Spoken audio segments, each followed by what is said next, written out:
I'm worried about Kate and Kentaro. How much farther is this place? Should be more than a couple clicks. Why'd Monarch abandon it? Well, there was an incident in the 90s that involved some skull crawlers and their attraction to the smell of sunscreen.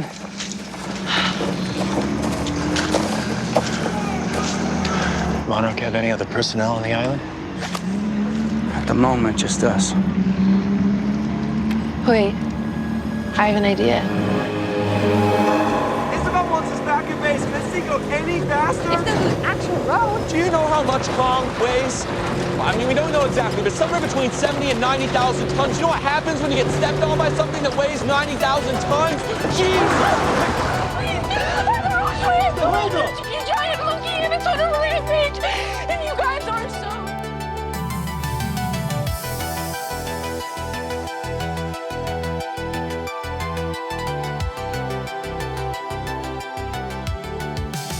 Hey, Kaiju fans and Podcastica listeners. Welcome to the show. I'm Mark. And I'm Dimitri. And this is going to be a spoiler-full podcast about Monarch Season 2, found on Apple TV Plus, Episode 10, entitled Where We Belong. Titan X and Kong faces off in a colossal clash that threatens to reshape Skull Island. Shaw embarks on a dangerous journey. Kind of vague. Yeah. Yeah. Very vague. Very, very vague.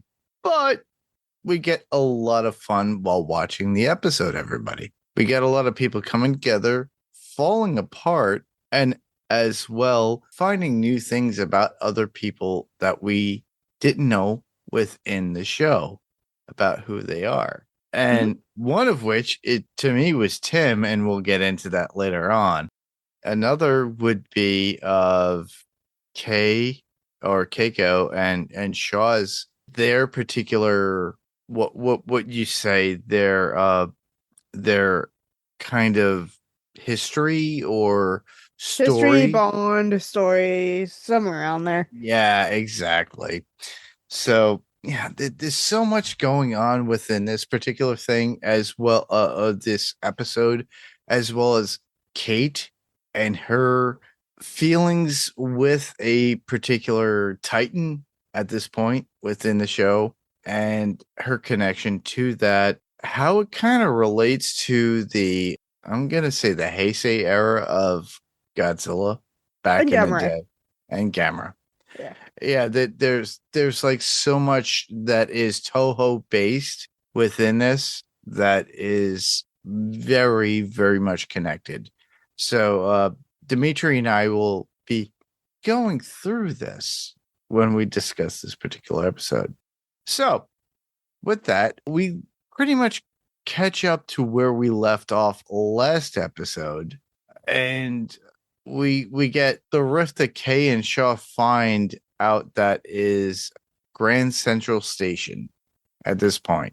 But with the huge centipedes running at this point in this particular episodes away from the danger, getting away, because you can see they're curling up, then they're rolling and spindling down.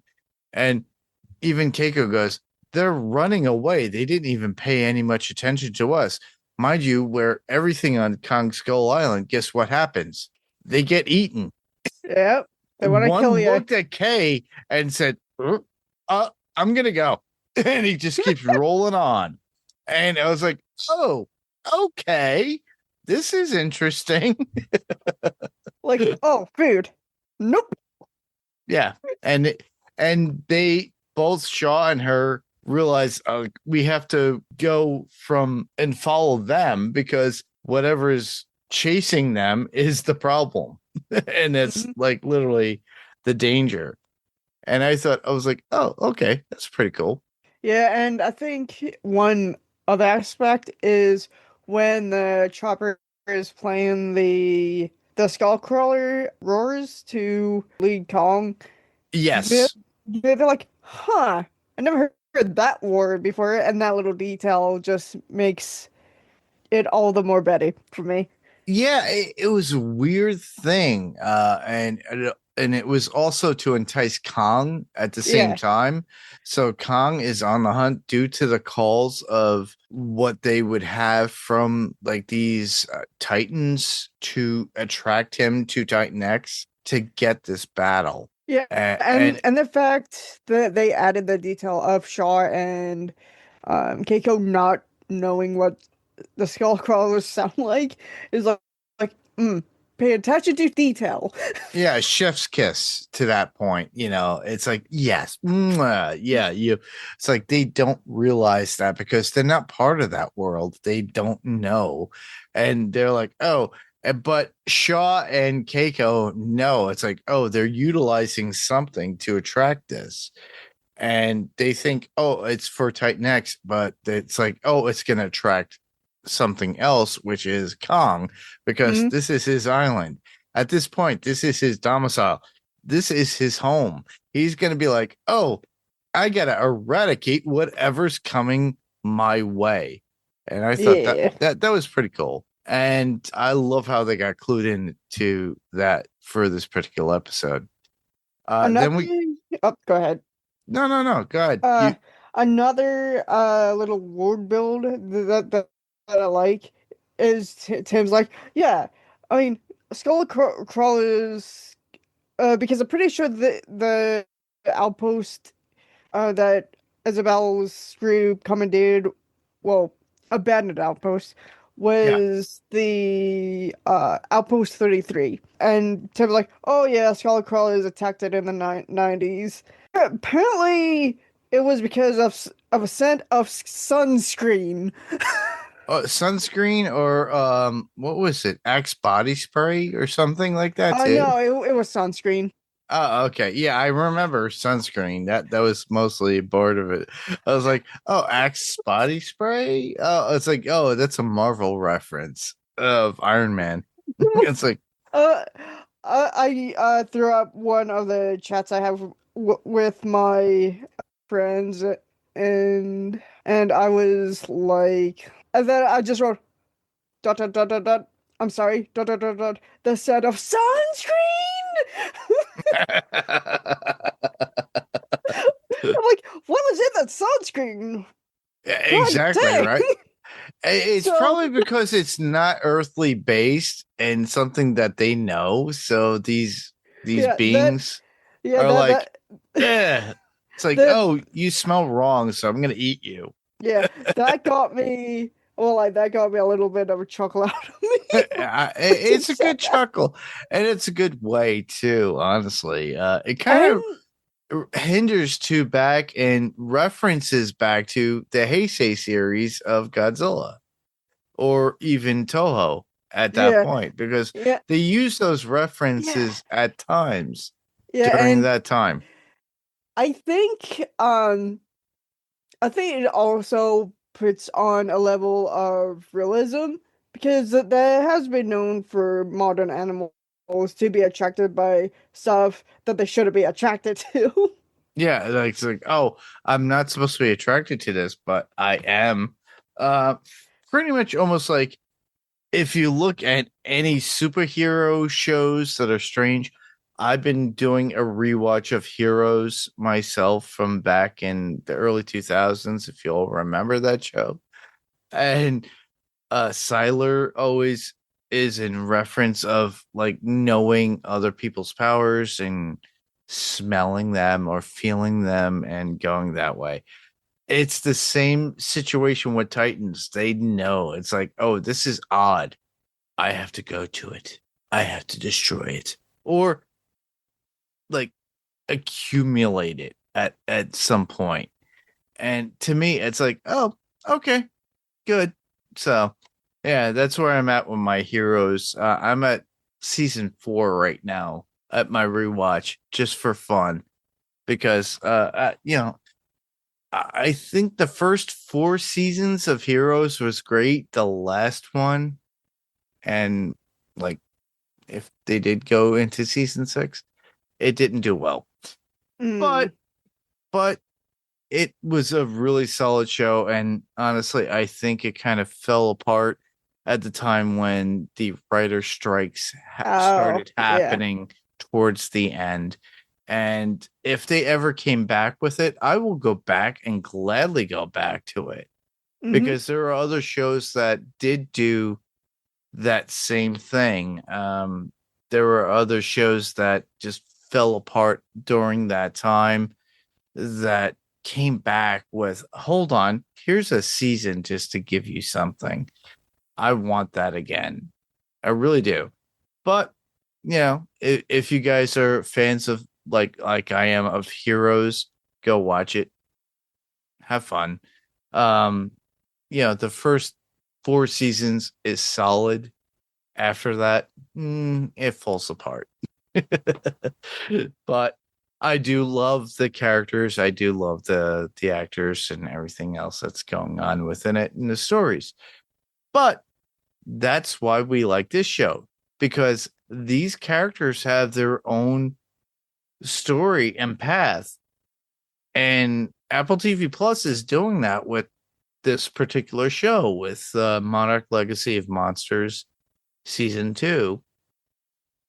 We already had season 1, and we already covered that on Wilhelm Podcast as well as Podcastica.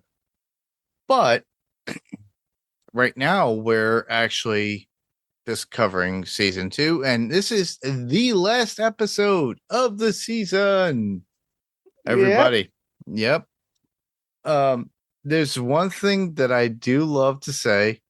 There is a kind of moment between Kentaro and Kate talking about what Kentaro wants to do about going back in time to get their father Hiroshi back with Axis Monday, and utilizing that at a point. He's saying, hey, there's a point when dad was alive and we could actually do something and bring him back to where he needs to be, and he's not dead.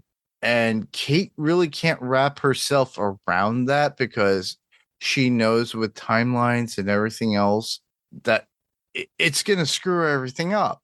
And, you know, Kentaro has Isabel still using the tech to try to use Titan X for her needs at this point.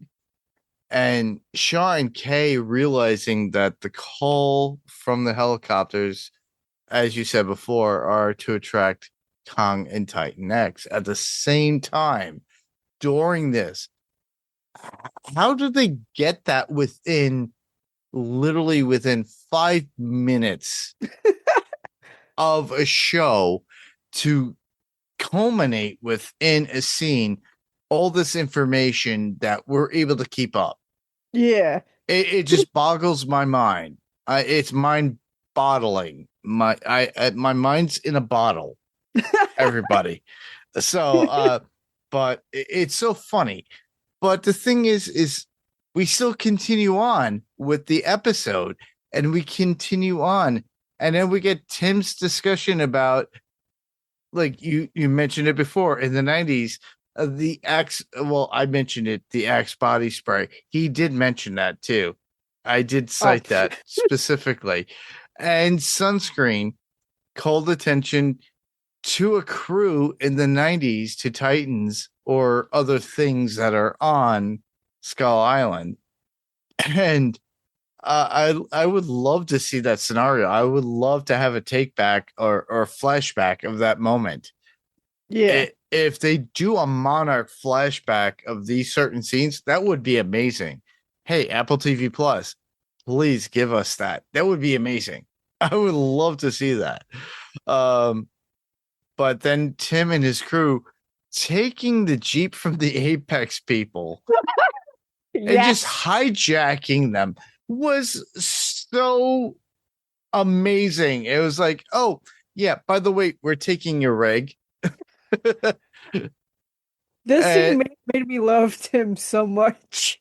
And it's so funny because most of them that were there in that rig were mostly PhDs from colleges that Isabel had used, and they're like, yeah, take it. And they just take it and they go. Anything from you? Well, I would love to get into Cohen's character in this, because it really does shine in this episode, especially when Keiko rushes to grab Kate and to start running back at the outpost. Oh yeah.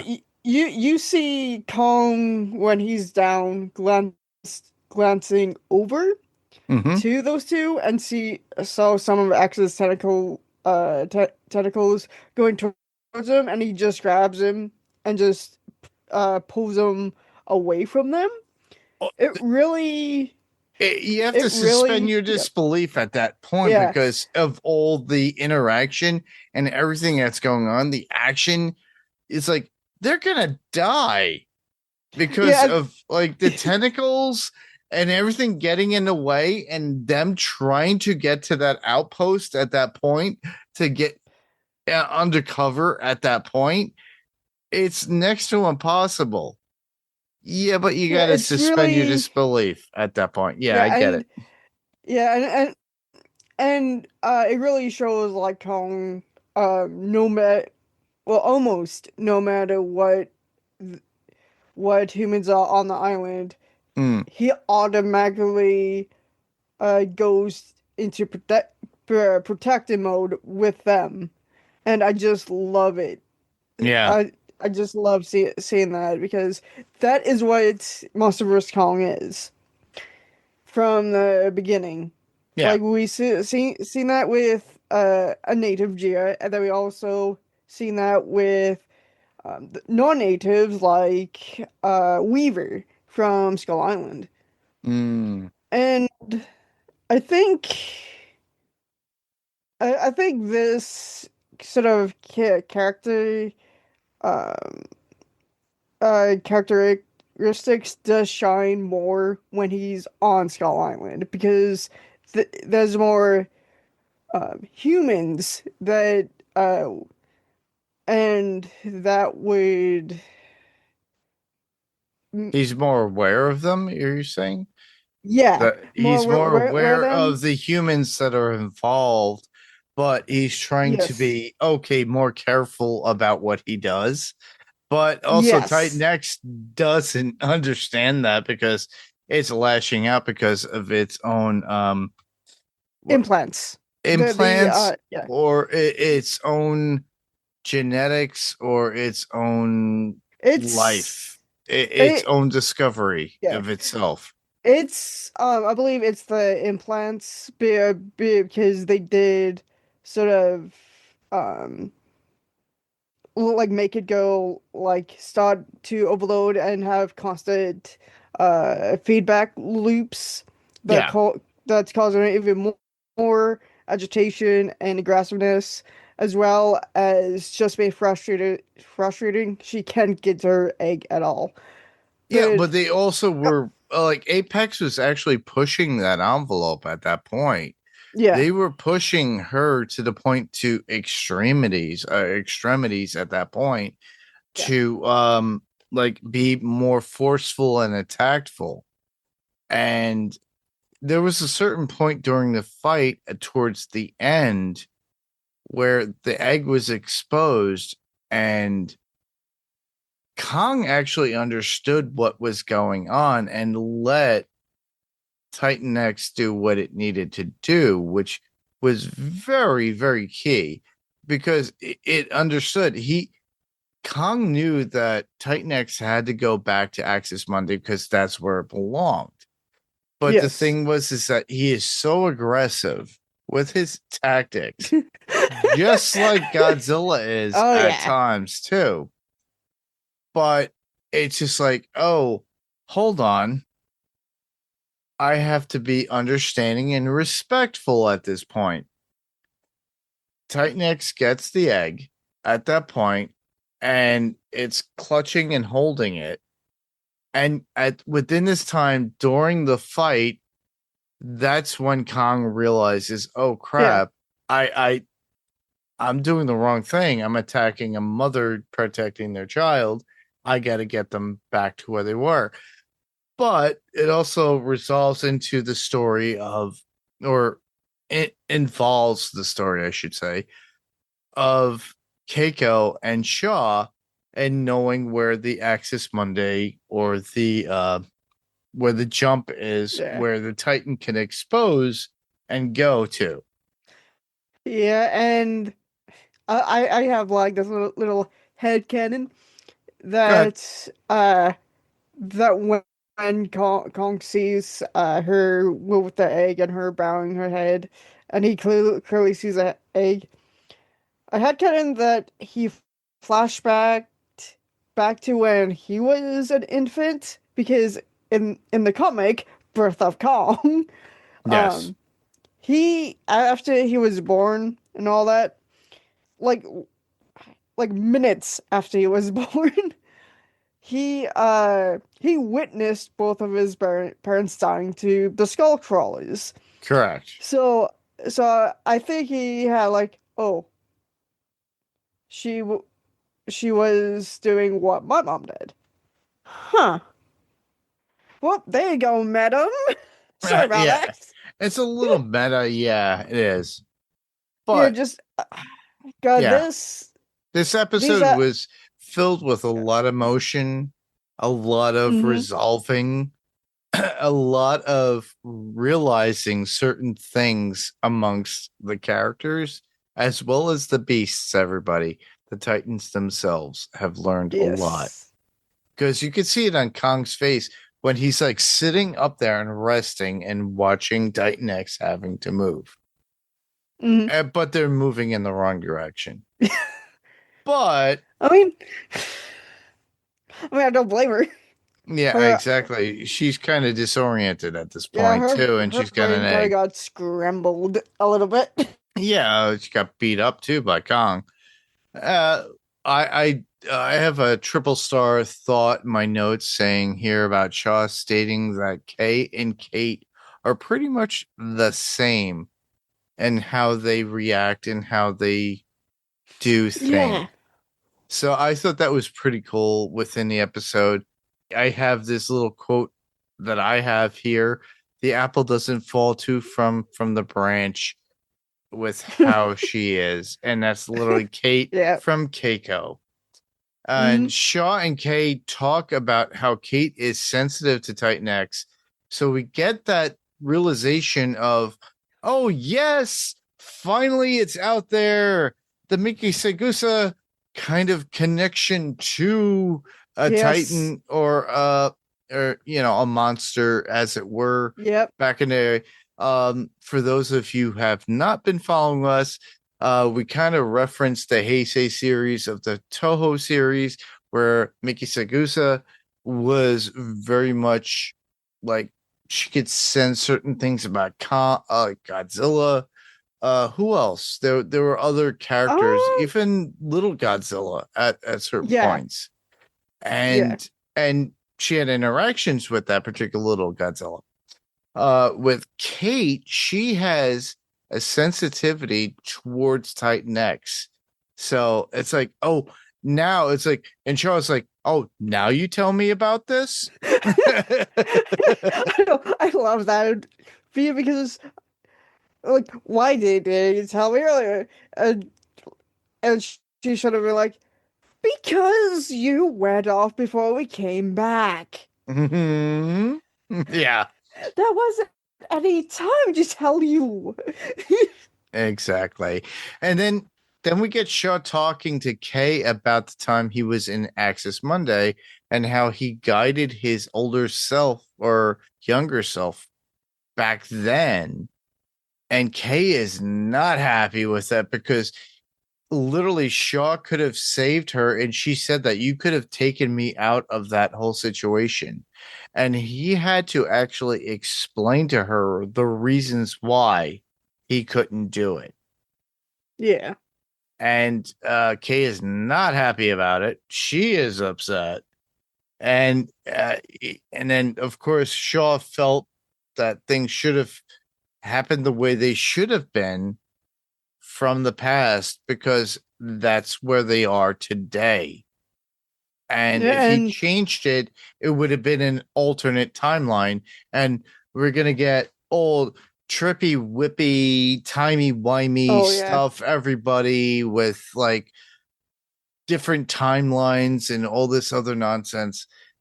And I think that's why the writers did that and stated that, which is really, really good for the fact that Yeah. do you want to have this Doctor Who kind of stuff going on where it's like, if this happened or Back to the Future, it's like, well, Marty did die several times off the casino lot, like 3 times before Doc Brown actually got him onto the DeLorean.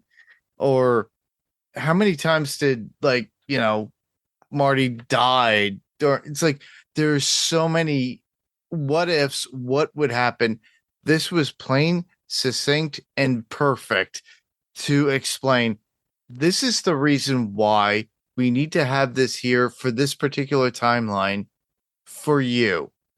You could hate me, you could love me, but I did this for you and for everybody. Honestly, I think he should have mentioned that if he did, there was a good chance that Kate and Katara would not exist.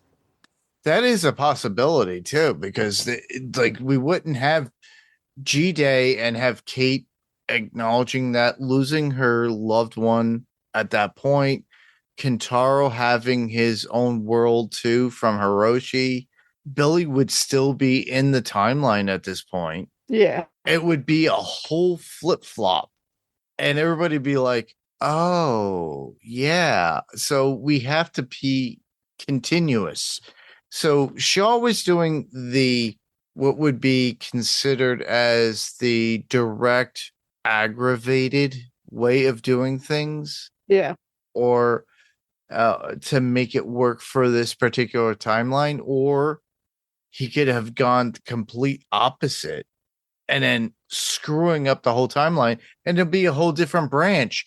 And then guess what, everybody? We have a whole different season. And then, and it's like, then people are going to be like, well, what happened with the other branches? And it's like, oh, okay, well, that's not in our budget, because usually with movies and shows, that's what happens. You have it as why not go explore the different branches? I was like, I mean, yeah, you got fingers, you gotta get rid. Make your own branch, have fun, be creative. Yeah, and then we're stuck in one particular branch at that point, and then everybody's be like, well, but I like that other version. What happened? And they're gonna be like, yeah, we couldn't afford to do 2 different timelines and make this 2 hours per week.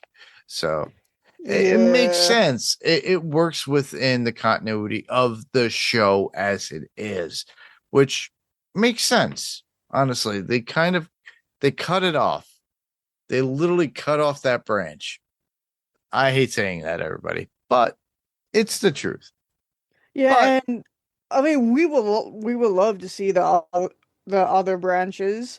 It's just that we would just end up having a mess like the MCU.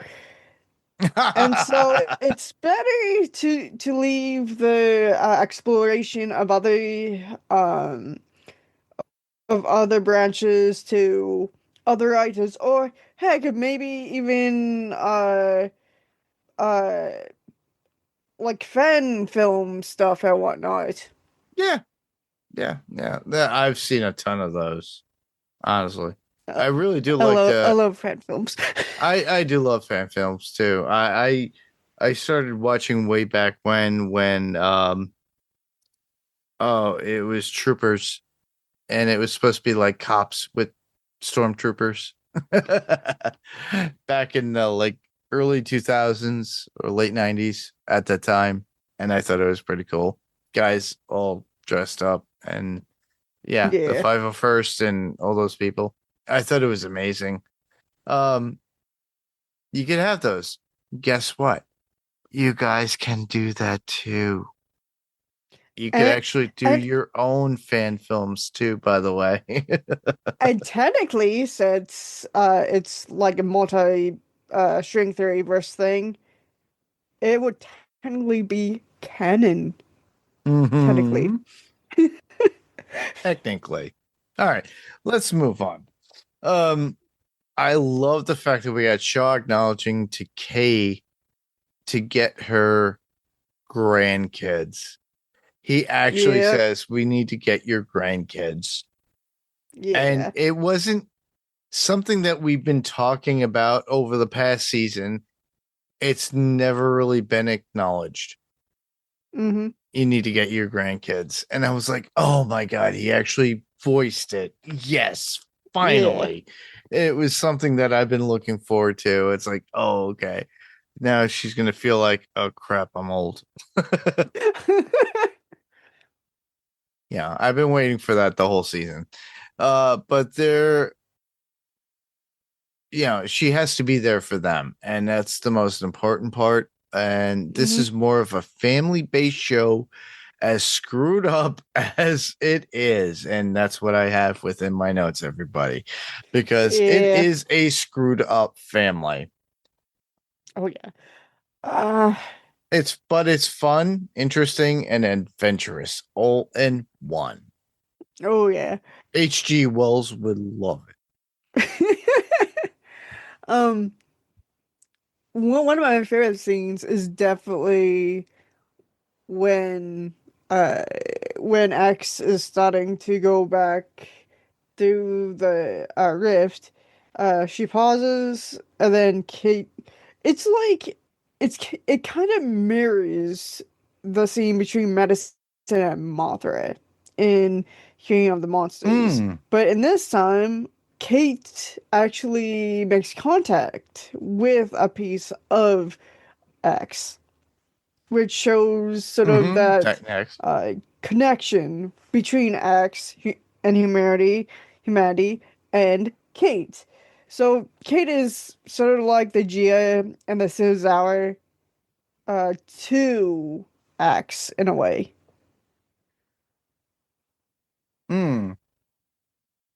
Yeah, I could see that. I really do. And it kind of references towards the Toho series or with the Heisei series of how her affections towards Titans. Yeah. And we're getting more and more of that, I think. Yeah. I think that's going to be more of a plus later on as seasons come by. Yeah, I kind of referenced that too. I have certain notes here and I'm going to go through them saying Kate and Titan X at that moment, she is alone with it and can't get away, but she stands her ground. But Kong is in the way, taking charge. Kong wants to take Titan X where it needs to go, which is pretty much Axis Monday. And she is there and making that connection. And that's the one thing that we've been saying throughout the whole season, everybody. Both Dimitri and I have been like, this is Mickey Segusa. This is Mickey Segusa. Okay. We're referencing Heisei stuff from Toho. Okay. If I have to say anything, one last thing about this cliche quote, but Mickey walked, so Kate could run. Yeah, exactly, right? Mickey did walk a lot. She didn't really run from the Titans or work with the Titans to run towards them. Yeah, I got it. And just I always felt like there's like even though I do think Mickey and her connection to Godzilla was one of the best things about the Heisei series. To me, it didn't fulfill its true potential. And now with Kate, it feels like that idea minus the hey, I psychic. Ooh. Yeah, I know, right? Yeah. I think it flashed the idea of a bond of like a link, kind of psychic link between a kaiju and a human more flashed out. Yeah, I do. It's a little bit more fleshed out. Whereas before it was kind of, oh, mystic, blah, blah, blah. Exactly. You know. All right. One thing that I did highlight that I did love about it, I loved Tim's affections for Kay when she goes in to help Kate with Titan X with the Jeep. Yes. I think there is something to come of this within the next season. I would say season 3 with Tim and Kay. I wouldn't put it past it. Not only does Tim respect her as a scientist and the founder of Monarch, I really think that Tim is attracted to her and doesn't care that she is a woman out of time. I think he's going to be like, I loved your research. I loved you.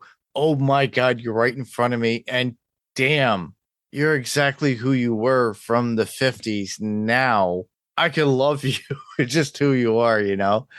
And I think he is falling for her in some way. It's just me. You could prove me wrong, everybody. You could tell me I'm wrong. I'm being a jerk. But, you know, I think the whole thing with Shaw and her is kind of passe at this point. It feels like it. And if they did do something with Tim and Keiko, I will say that it would definitely be like out of the norm for this type of storyline for characters. Yeah. And I would do that. And well, it would be more relevant towards the way that Kay looked towards Billy too, and his passion of science and exploring and everything else. I think they both are keyed into one another. So if they do bring these two characters together, that would be amazing next season. I like how Shaw did well. This will be interesting for the next season, but I can be reaching for something. But I said that Tim doesn't hold back, but Tim does tackle a guy in the Apex bunker and said that he was second for the fullback for his football team in college to May when they talk about it. And there's more to Tim than we know, and those are my notes. But that's me feeling for Tim because he's kind of heavy. He's a big guy, but he's very smart. He does have commanding presence when it's needed too, as a character from Monarch of all things. I think Tim is becoming more of his own character, and I'm loving that fact. And that's why I think him and Kay would work more best together than Shaw and Kay at a time, because you got like a 90-year-old guy going out with somebody who was probably late 20s, early 30s in the 50s, and now back to 21st century at this point. And I think it works best with Tim and the science version and them connecting personally. And her reflecting on, Billy at this point, like Tim, and getting involved. So those are my theories, everybody, for next season for the series. I'm shipping both, Tim and Keiko together, and then Shaw being like a catalyst of the bad boyfriend who gets involved, because there's something that happens at the very end we're going to get into. But we're going to continue on with this. We do get a talk with Kate and Kentaro about getting Hiroshi back at a certain point within the bunker. And they're arguing, because Kentaro wants to get Hiroshi back and go through time to get their father back from when he was alive. But he's also alternating time at that point. And Kate kind of knows and understands that. And she's saying, he's gone. That is done. And I don't think Kentaro really understands that if he does do something like that, he's going to undo what's currently going on at this Yeah, and it point. would not be the Hiroshi he knows either. Correct. He's basically chasing shadows at this point. But yeah, I thought that was a really poignant conversation between the siblings. And honestly, they are siblings. They might be half sister, half brother, but within the past 2 seasons, honestly, it's like they act like they were brought up together. It's so weird. And it's like, oh, okay, we have a love for our father. We have a relationship. And they were there for the same reason, but unfortunately, they kind of split during this. And which is fine. But the thing is that there is a love and admiration for each other. It's just that one wants one thing, one wants the other. It's the yin and yang, everybody. Oh yeah. Not to use that term again. I love Kate's power with helping Titan X on her path to Axis Monday at that point. After the battle, that was amazing. She's out there trying to use her power and getting close. And even Shaw is flying the helicopter at that point, and it's getting so close to the point where it's damaging it. Oh my God. Yeah. It's like so intense. You're like, oh my God, what's going to happen next? And it's like, they're not going to falter and follow or, and destroyed or whatever and die. But it's like, oh my God, this is amazing. This is intense. And they kind of lure her back to where she needs to, which was the Grand Central Station of where it needs to go on Skull Island to go. And they even said it in the very beginning, both Shaw and Keiko had stated it has to come here and it needs a Titan to do that. And we see that she does that, and she does go in. And we do see Kong overlooking at a certain point, like on a cliff, going like, hey, bro, I'm here. And it's like, yeah, oh, okay, yeah, you're going back in. And, you get Titan X go back with their egg into Axis Monday, which is great. And it's like, oh, okay, everything is done. The terror and the issues at hand are handled, and she's back. Now Skull Island is in Kong's hands at this point. Yeah. So, but I just love the fact that it's like, oh, okay, that's all resolved. And then at the very end, we do get a moment where I guess they have an old office building in Monarch where Tim, Keiko, May, and Kate are all working together now. 2.0, as people will like to call them. Exactly. Which I'm loving. I love that idea. It's getting back to basics. And that's why I said, it's like, I'm loving the idea if we could pair both Tim and Keiko together. Now. And I wouldn't be surprised if that happens. Now, for the big elephant in the room, or should I say, roasted chicken. Sorry, I had to make that joke. Roasted chicken? No, because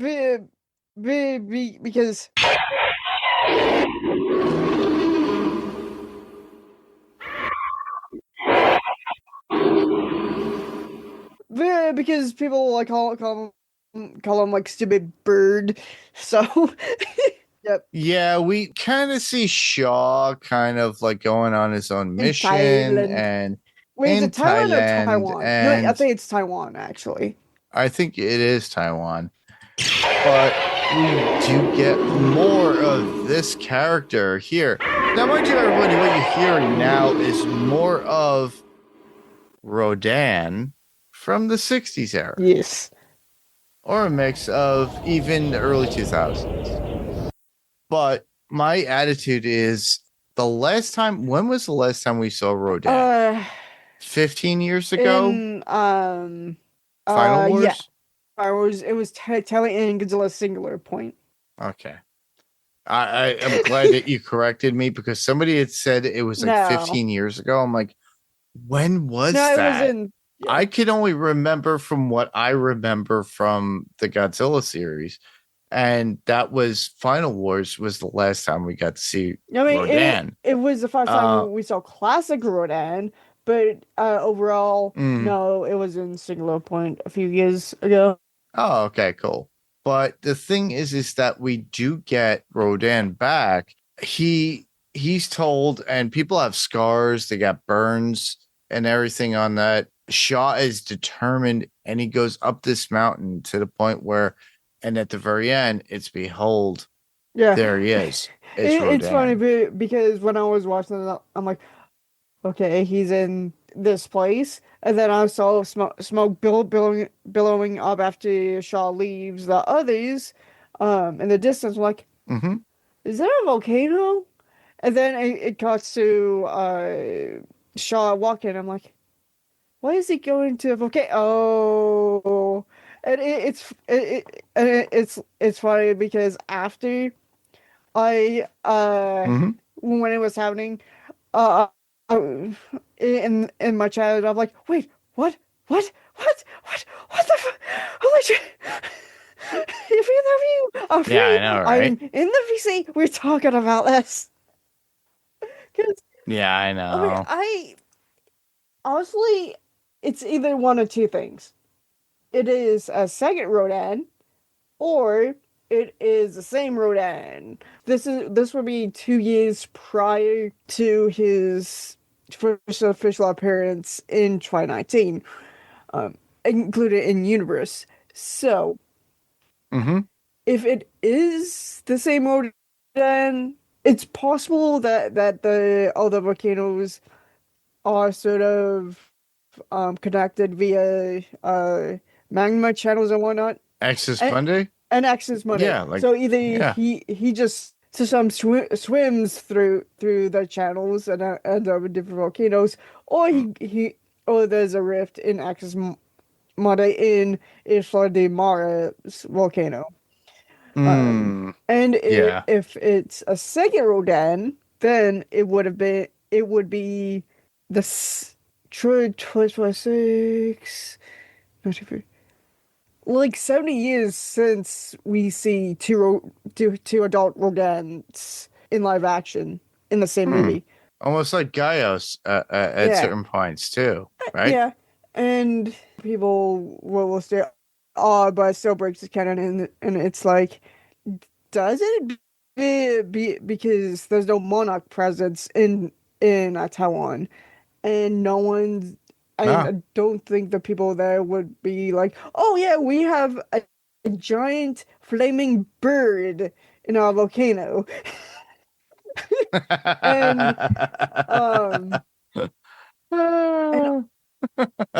and honestly, it also depends if this Rodan would like fly off, or if they're just popping out to like stretch the wings and whatnot. And whatever. Yeah. But I will say that I do like that they remember that every time a Rodan kind of wakes up and comes out of the volcano, just erupts it forever. Yes. And also there's an egg always there too, by the way. So there's always something there to replace it. True. I don't think you remember that, do you? No, I remember that a bit because the third Rodan in the Showa series had to come from somewhere. Yeah, but also they lay eggs when they're dormant at certain points, and when the volcano erupts, the Rodan leaves, but there's an egg left behind, and that's what I remember. But I could be remember that from the 50s/60s at that time. And every time, so it was a way for them to repeat and get another Rodan. Very much almost like Denmark's Reptilicus. I haven't watched that, You but know? I've seen reviews about it, and I want to watch it so badly. You never No. watched the original 60s versions of Reptilicus? No, I want to so bad. Oh, you got to, dude. You got to. Oh, trust me. Reptilicus was interesting, and I'm glad that they brought him into Final Wars. And I'm glad that we got his representation within that. I'm pretty sure that was Monday. It was Manda, but it was a representation Oh. of Reptilicus. But yeah, it's like Reptilicus is very similar to Manda at that point. Let's just, well, you know what? Let's just combine them. Perfect. Exactly. Literally. That's what it is. But you should check it out. I highly recommend it. If you listeners are confused of what we're talking about, go watch the movie Destroy All Monsters. It came out in the 60s. Yes, I love the movie, but it has a variety of different monsters. Actually, Dimitri's favorite monster, Varan, is in it. Yes. For a total of 2 seconds. Well, because the suit was like damaged at that point. Yeah. And but you have multiple others. Manda is in it. They do mention Reptilicus, but they also do mention other things. Reptilicus is via Manda in Final Wars, which is Destroy All Monsters, the new Millennium version. Check that out. It's got mutants in it and everything else. It's pretty cool. I do enjoy that movie, especially for the fact they bring fish aliens and they split their heads and they look like fish or whatever. Yeah, if you like that kind of cheeseball stuff like I do watch it. Go watch it. It's kind of like watching Ghidra, the three-headed monster, where they bring what was it, Anguillus and no, Godzilla. it was for that was Monster Zero, right? Rodan, Godzilla, and for wrong movie, for Ghidorah, Monster, Mothra. Okay, so yeah, and they go to Mars or something, and they battle it out. For Monster Zero, it was Planet X, and for that, it was just Godzilla and Godzilla, and Rodan, and they just left Mothra like on the sidelines. But I mean, honestly, Reptilicus came out in 1961, and then Atragon, which is Manda's first appearance, came out in 1963. So who knows? Maybe there's some inspiration going on. Ooh. There is inspiration, but they're pretty much honestly they're the same thing. You know, it's like it's all adoptive. Yeah. And we all love these big kaiju films, everybody. You're probably listening to us going, you guys, you two bunch of nerds, geeks. Who cares? But you know what? That's what we love. But anyhow, so we get that cool ending at the end. You get to see Rodan. He's in a lava freaking volcano, spreading his wings, and that's as close to it as that anybody has ever had, because Shaw had to deal with somebody who got burned through that time, and that's where it leaves us off. So next season, we're going to get more kaiju out of this. Legendary kaiju, as it were, not legendary films, everybody. Legendary Toho creatures like Godzilla, like Rodan, like other characters. I think what helped them sort of be like, oh, let's use it more, is primarily what happened with Godzilla X Kong the New Empire, because originally the role of Mothra did go to Mothra.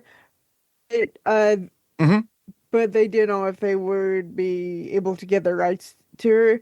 So they made a new kaiju, I think, or new titan, called like Furupa or something like that. And so she was going to be the Mothra stand-in. And test artisans was like, this is just Mothra. Why not have Mothra? Why make your own kaiju when Mothra is right there? And so they were able to put Mothra in, and that got such a positive reaction to her that I think they're like, actually, you know what? We should do more stuff with the Toho stuff because that seems to be what the fans want right now. And so I think that's primarily the reason why we're now getting more Rodan. Yeah. I'm looking forward to more stuff, though. As little as it is, I'm looking forward to it. I really want my Angelus. Yes. Or Anguirus. I really want that. I need that tumbly little I always, when I describe it to people, I call him a Stegosaurus. Literally, it's a mutated Stegosaurus. It's because he's got that backing. It's like an Ankylo Stegosaurus type deal. Yeah. Mainly because I can see sort of like the Stegosaurus. They're not plates on the back of their neck, but he has like head like a crown, a shell, and a crown of head horns adorning his head. And I could see like, what you gotta do with that? I mean, the Stegosaurus has plates on its back of the neck. Why not take that and just rearrange it, make it into spikes? And then with a carapace, which is the back, which is the back shell, that's more like an Ankylosaurus. So it's kind of like Godzilla, a mix. Because Godzilla was the body of a Tyrannosaur, back dorsal plates of the Stegosaurus, and then the arms of Iguanodon, I believe. Yeah, the Iguanodon was definitely a characteristic of Godzilla. Yeah, so that I remember. Yeah. So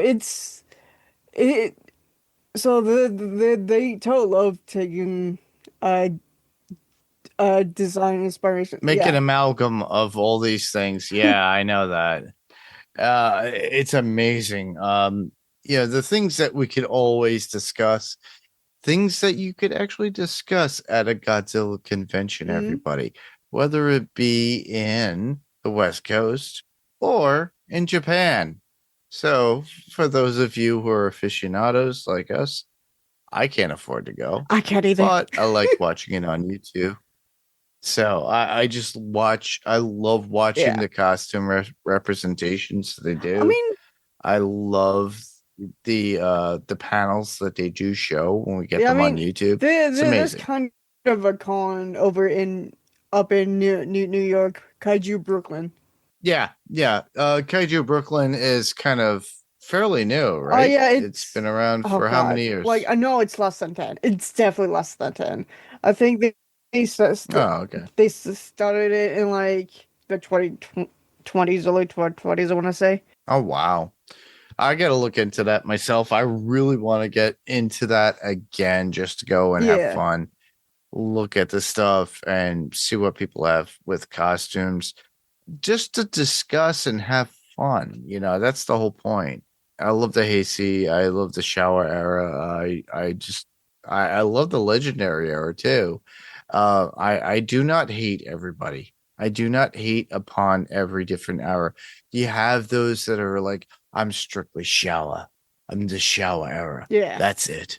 Or I love the Heisei. That's all it is. It's Kenpachira Satsuma. Who cares about, Nakajima? And it's like, oh, okay, Kitagawa. No. We do not talk about Kitagawa here. I was like, okay, well, all right. Well, I met all three. Go screw yourself. And I have pictures with every three of them. I'm glad I got to see Haru Nakajima before he passed away. Same thing with Kenpachira Satsuma and Kitagawa. And I get to meet him Kitagawa and his son. Ooh. His son speaks really good English too, everybody. So if he does something in the States, you're gonna get a good laugh and have a fun time with those two. I could post those in the images on our Facebook.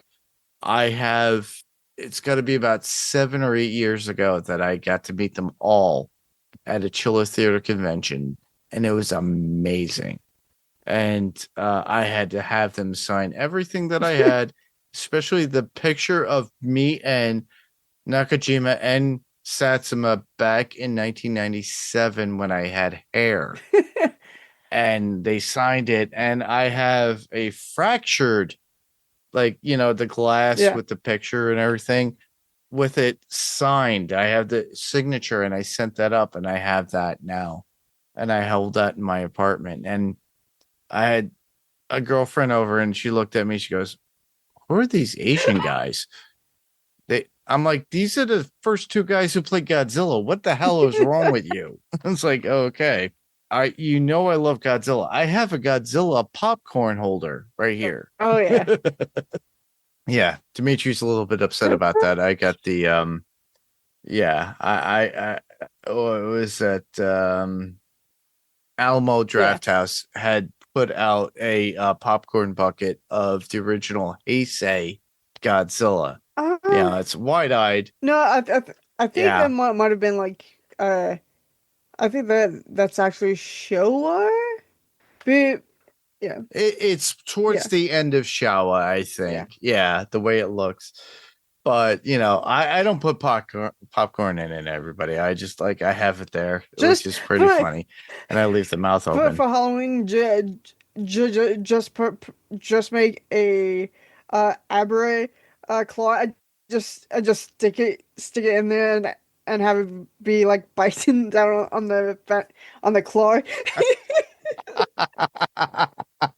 Have it open and close. It's like, oh, no, you can't have that. Yeah. Now, you could still get them from Alamo Draft House. They're back ordered. They're probably about like $80 now. I bought mine for about $40 way back when. So I had pre-ordered mine when it came out. My friend Rob Moda laughed at me when he goes, "Oh," I said, "I had to do it." He goes, "Of course you had to do it because you're a Godzilla fan. You love that stuff." So, and he and I had covered Godzilla -Zero when it first came out with our friend Adam Gonzalez, and that was with the guys formerly of Fantasy Picks Movie Edition. That you could hear on the Pirate Car Entertainment Network. And we had fun with that episode. It was like, hey, look at me. It's like, the Godzilla, it's like, it was weird too, because the way we kind of referenced Godzilla, the way he looked and he walked, kind of looked like something out of a PS2 video game. Very systematic and everything. But you know what? I didn't mind. They looked at me and laughed. I was eating my popcorn. They were just like, okay. Yeah, to me, if I get to see a Godzilla film in the theater, I got to see 85. I got to see 2000 in the theater. And I went alone in 2000. In 85, my father had taken me. In 2000, I moved up to the Hudson Valley, New York area. So 2000. And then that was just after Godzilla 98, everybody, too. So everybody was like, who's going to go see this movie? I was one of 5 people in the theater. And then after that, guess what I saw? Shin Godzilla with a packed house. But I sat in a row with other Godzilla fans, and we're like, we're in the key area, and as soon as the lights went down and the subtitles went up, everybody who was complaining is like, it's subtitled. I was like, you jerks. It's like it was advertised that it's gonna be both subtitled and dubbed. Do you guys not read when the dub showing was? I went for the subtitled version, and the funny thing was I got to see it, and you could see the really bad cut when they were talking bad about America. Yeah. And I thought that was amazing. And then after that, I got to see 2014 Legendary, and I saw all the subsequent films when they did come out in theaters for Legendary. And same thing with Kong Skull Island. I went to see Kong Skull Island. I think I was one of 3 people in the theater. And I was just like, am I the only person that loves this stuff? I And went to God. 2014 was my first Godzilla film. I went to see it probably about like 6-7 times, and then I watched Kong Skull Island and all the legendary films except for Godzilla versus Kong. I watched that in a drive-in, and yeah, it was Oh, a that's double pretty cool, feature though. with the Mortal Kombat movie, and Oh. and pretty much the next film I saw seen after I think it was Godzilla vs. Kong was a re-release of the sub version Mm. of the original version of Godzilla 2000. So that was my first uh, old Toho Godzilla movie. And then I watched Godzilla minus one, and that was my first modern Toho Godzilla movie. Oh, wow. Yeah. Awesome.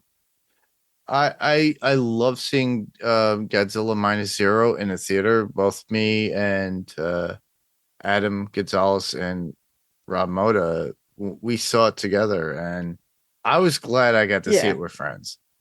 But we also covered it too on Adrenaline Cinema podcast, and we had a good time. They don't have the nostalgic feel that I do. Everybody, Adam is a filmmaker. Rob is pretty much, he would probably be one of your best critics out there because he'll see it as is and criticize it as such. And that's why I respect and I love Rob for who he is. And he's a great friend of mine.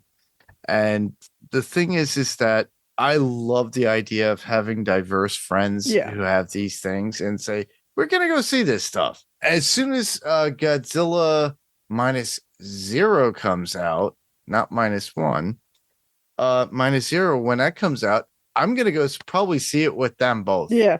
And we're just going to get together at the theater and people are going to be like, what's wrong with you people?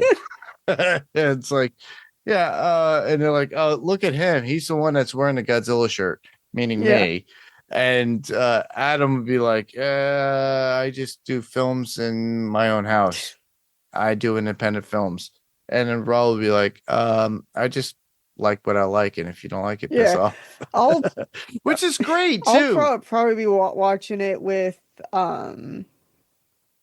with like 2 of my friends, and it for me it's going to be a bittersweet Godzilla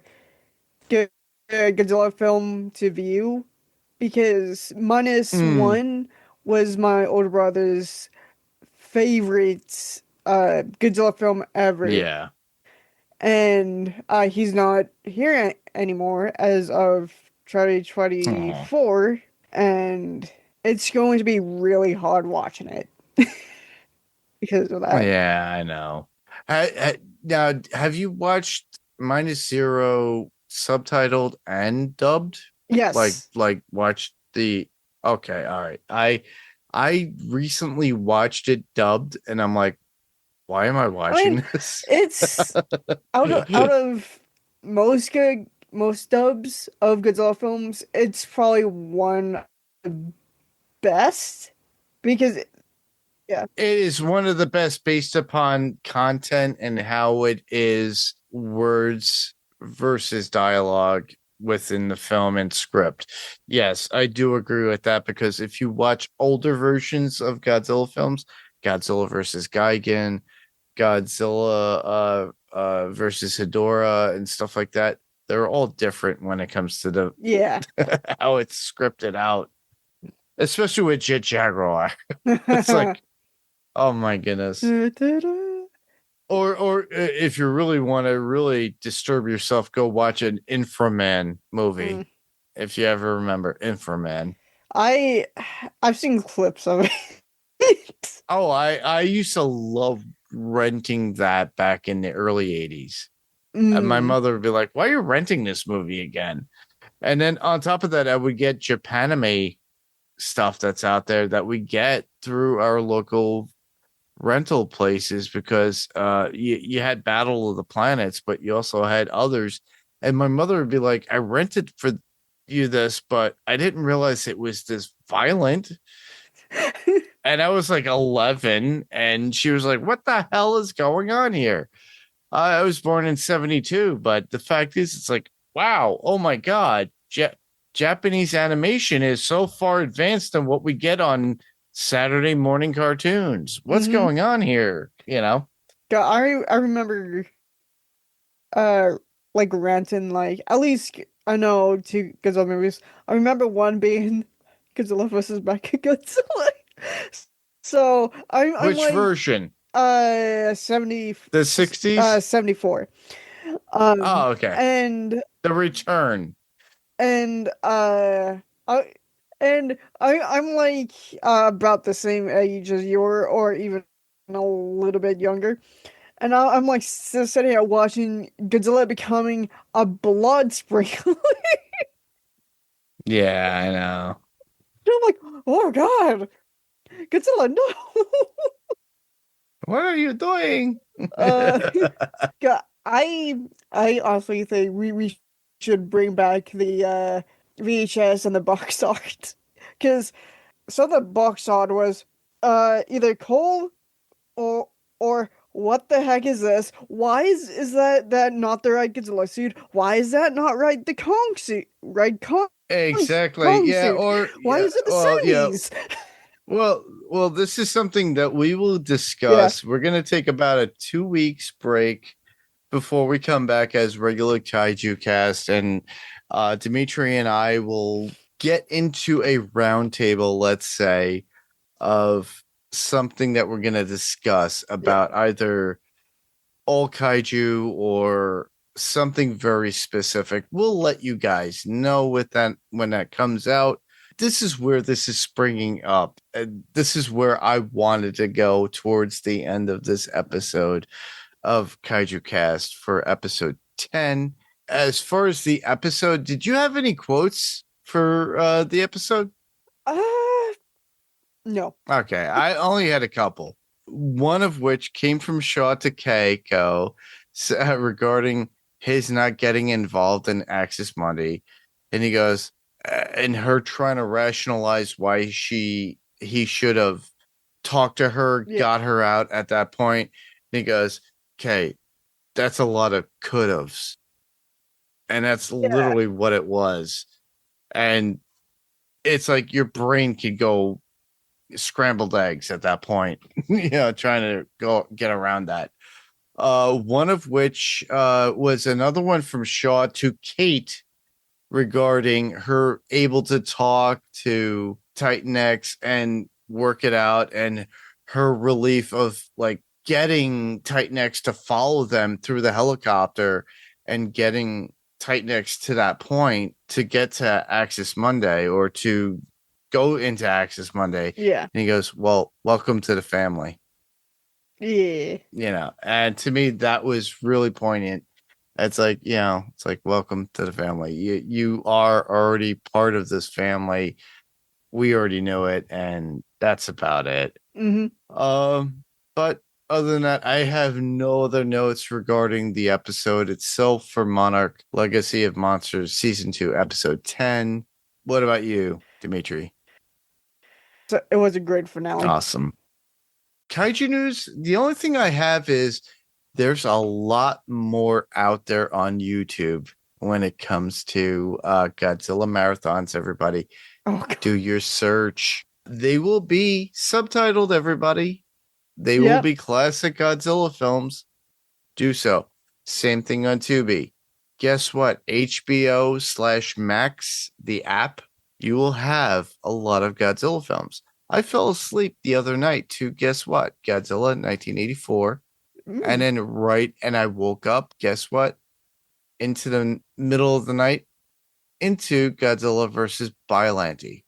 They're all subtitled for HBO Max. So keep that in mind. Mhm. If you do not want that and you want the dubbed versions, you have to pay for them or look on Tubi I was gonna bring Tubi up. or Pluto TV. Pluto TV will do a marathon around November at the time of Godzilla's anniversary. Keep that in mind. So, but you should be able to find Godzilla movies on Pluto TV as well.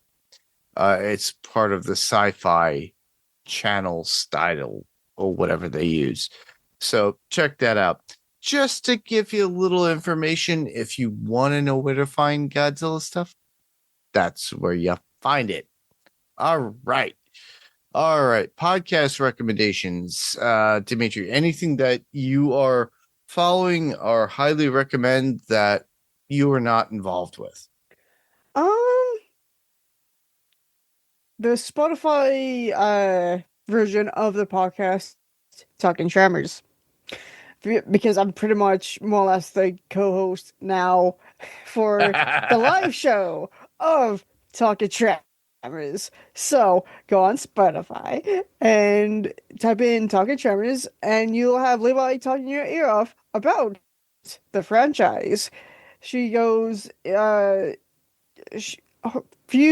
first few of her episodes are actually talked about the Universal Tremors movies, but backwards. So the first episode would be the latest one, Sugar Island, and then episode 2 would be The Cold Day in Hell, and so on and so forth.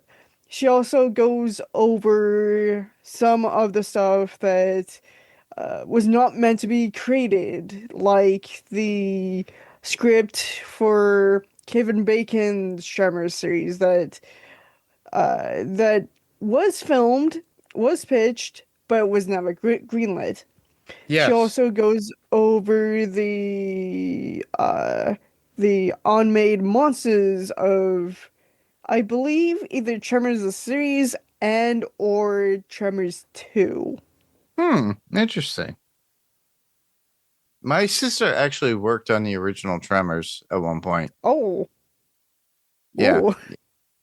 She was a backdrop artist in California back in the late 80s, early 90s. Ooh. And she was out there at that point. I had a sweatshirt of Tremors from when she was out there for the nice original. But yeah, I do love the original movie Tremors. I highly recommend it to everybody. Daphne and Paige have covered Tremors and all the subsequent like movies that have come out for Tremors on Run for Your Lives. Do check out what Dimitri had recommended, their friend, and it's amazing.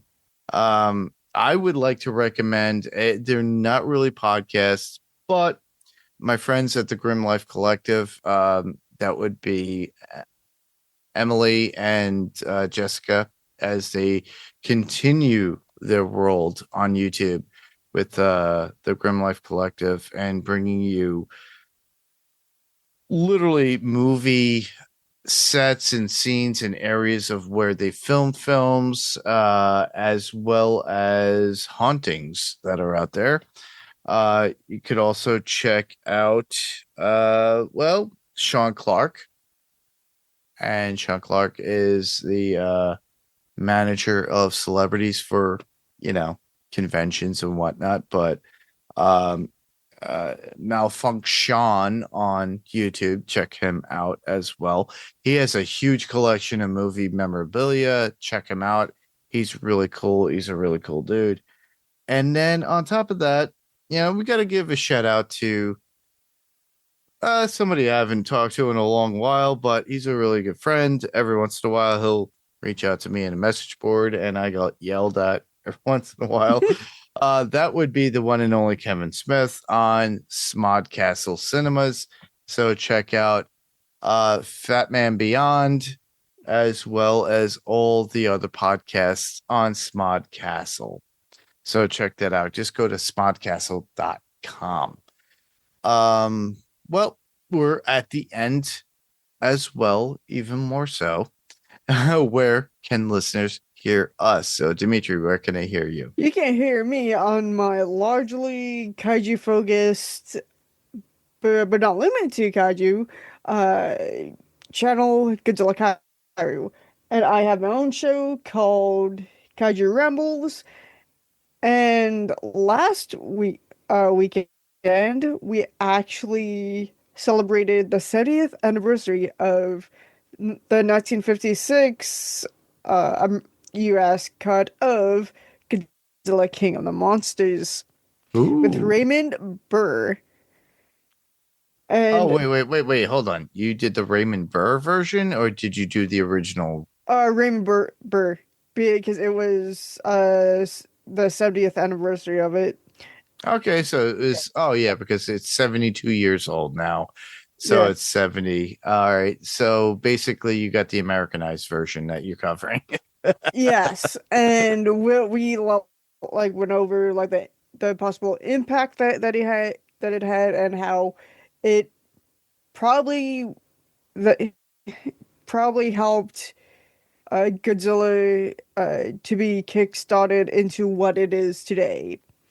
In America. Because I actually pretty much all around the world, because quite a few places, like Great Britain, and I think even like Australia and a few others, released that version. Even Toho released that version in theaters over Wow. in Japan. Interesting. Okay, cool. Yeah. And the next episode, we will be talking about essentially the real life the myths of like real life kaijus and monsters from all over the world. Oh, cool. Awesome. Well, that's where you could hear Dimitri and other places, everybody. Well, I could be heard here on Kaiju Cast as always. You can hear me on Panels to Pixels podcast as well. Steve Brown and I have, well, by the time you get this, we just wrapped up our coverage of Daredevil Born Again. And yeah, we're taking a little bit of a break with there too, but we're going to come back, probably go right into The Boys that's found on Amazon Prime for the new season, or the last season, as it were. And we're going to do 2 episodes at a time, but we're going to take a little break before we jump into that. A lot of other people have already covered it as it came out, but honestly, we are regular working schmoes, and that's what we do. I do this as a passion and a love, and as a fan. I don't make any money from it. This is what we do. So you can hear me on Panels to Pixels podcast, the Sandman cast, as well on Podcastica. You can also hear me on my other podcast, Adrenaline Cinema Podcast. You had already heard probably The Wraith from 1986 that Frank Rodriguez. I keep saying Gonzalez. I don't know why, but it's Frank Rodriguez and myself have covered The Wraith from 1986. And we had a good time talking about that and nostalgia based upon that with the mid 80s. We're probably going to come back with something else probably within the next month or so. I try to put one out at least once a month. I'm going to try to get Jerry Gomez to do another Ray Harryhausen movie, or if not, an Apes film from Planet of the Apes, and continue that coverage. So you could check that out. I'm also looking into, because the big announcement lately for music, for documentaries, especially with the Rock and Roll Hall of Fame, I want to do the Pirate Core music podcast on the Pirate Core Entertainment podcast. So I want to do that soon with somebody that I could actually connect with that loves Iron Maiden as much as I do. And then we could talk about the nostalgia of Iron Maiden and its mascot Eddie, and how it actually took hold of our society at times within folklore. Anyhow, for you guys to submit any feedback, literally all you have to do is go to our website, which will be pyrocoreentertainment.com. There will be links for Kaiju Cast Podcast, plus all the other podcasts we have on the network. For Podcastica, you could send a voice message at talkpodcastica.com. So it's talk@podcastica.com. And if you head to the podcastica.com, there's a handy voice message link. Check them out on the social media Facebook page, facebook.com/podcastica, Twitter @podcastica, and Instagram @housepodcastica. While you are there, if you haven't already checked out the other podcasts on the Podcastica network, like Run for Your Lives, House Podcastica, Yellow Jackets WTF, or the Buffyverse podcast with Penny. And check those out. Just go to the Podcastica website and you'll find that there. For Kaiju Cast Podcast, we can be heard on Spotify, Apple Podcasts, or whatever podcast player of choice. If ratings or reviews are available, which they always are, please give us a 5-star if you like what we're doing. We really do appreciate that. Please leave some sort of notes. It'll help us out, and we will actually call you out and actually read them on the podcast when we get them. Check out the other, podcasts on the network. I've mentioned it before, pyrocoreentertainment.com. To submit your theories and feedback, go to our Facebook group, facebook.com/Kaiju Cast Podcast. Kaiju Cast Podcast. That's all you have to remember. It's all on the notes. All you have to do is click on it. You can email us, kaijukastpodcast@gmail.com.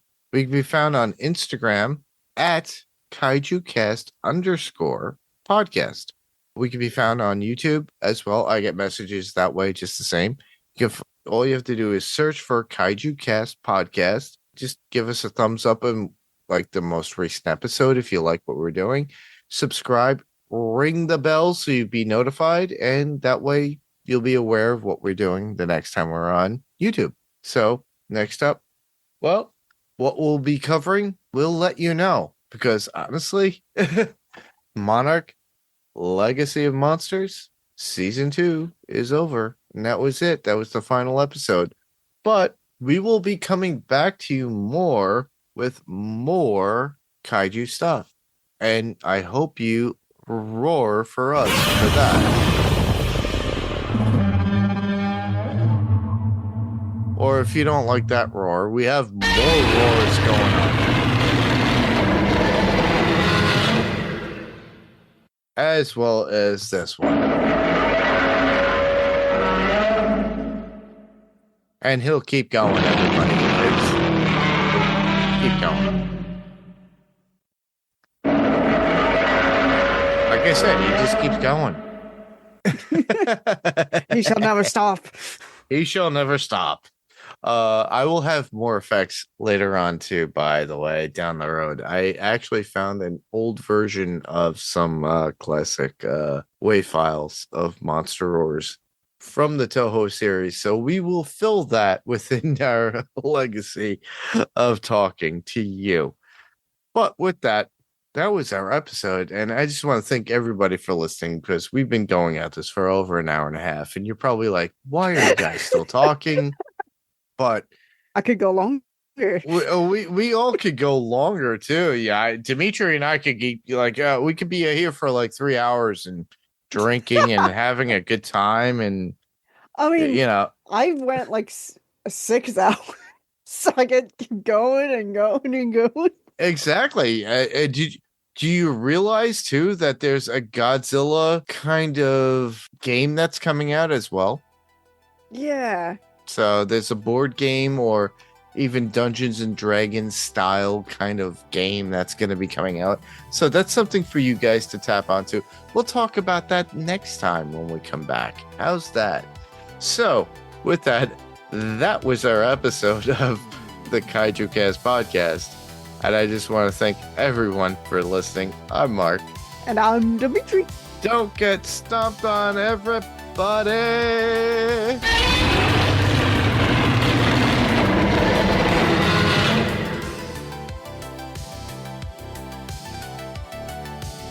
I think that worked.